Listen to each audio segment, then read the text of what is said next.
Army की कहानी सुनने के बाद आपकी रूह तक कांप उठेगी। कहानी की शुरुआत होती है हिंदुस्तान के एक छोटे से गांव से। नाम था मधुपुर। एक ऐसा गांव जो कुदरत की गोद में बसा था। इसी गांव में रहते थे दो वीर योद्धा, राइस्टार और उसका जिगरी दोस्त जेरोक्स। बचपन से ही दोनों का सपना था देश की सेवा करना, और उसी जुनून में उन्होंने छोटी उम्र से ही आर्मी ऑफिसर बनने की तैयारी शुरू कर दी थी। गाँव का हर शख्स उनकी दोस्ती की मिसाल देता था। चाहे सामने कितना भी बड़ा और खतरनाक दुश्मन क्यों न खड़ा हो, ये दोनों हमेशा कंधे से कंधा मिलाकर लड़ते। उनकी जोड़ी गांव के लिए सिर्फ गर्व नहीं बल्कि हिम्मत और भाईचारे की पहचान बन चुकी थी। इनका सबसे बड़ा दुश्मन था पाकिस्तान का माफिया ब्लैक डेंजर। फिर एक बार पूर्णिमा की रात आई। आसमान में पूरा चांद चमक रहा था। गांव की गलियों में रौनक थी, हंसी की गूंज चारों ओर फैल रही थी और बच्चे अपनी मस्ती में थे। लेकिन अगले ही पल इस गांव में एक बहुत बड़ा धमाका हुआ। चारों ओर अफरा तफरी मच गई। डर के मारे लोग अपने अपने घर में भाग गए और कुछ लोग डर के मारे वही के वही बेहोश हो गए, क्योंकि इस गांव में तूफान आ चुका था। ब्लैक डेंजर भारी हथियार और अपने खूंखार गुंडों के साथ धीरे धीरे गोलियों से गांव की दीवारें तोड़ने लगा। राइस्टार और जेरोक्स किसी काम से गांव से बाहर थे और इसी खामोशी का फायदा उठाकर ब्लैक डेंजर गांव की हद में घुस पड़ा। उसकी आंखों में ना डर था ना रहम, बस एक ही इरादा, इस गांव को खत्म करना।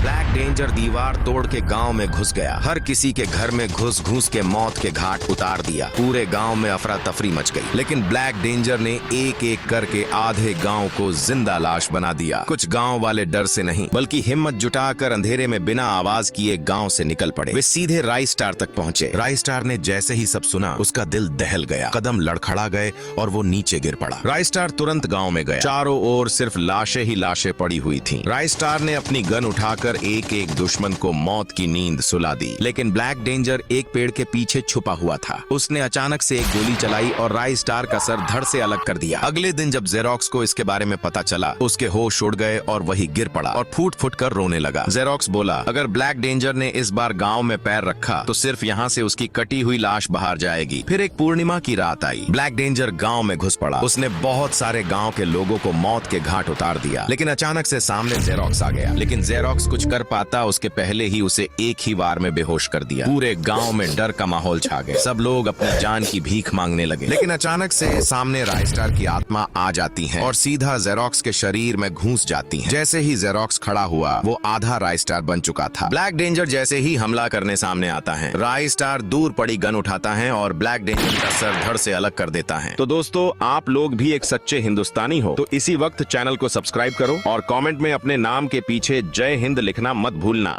ये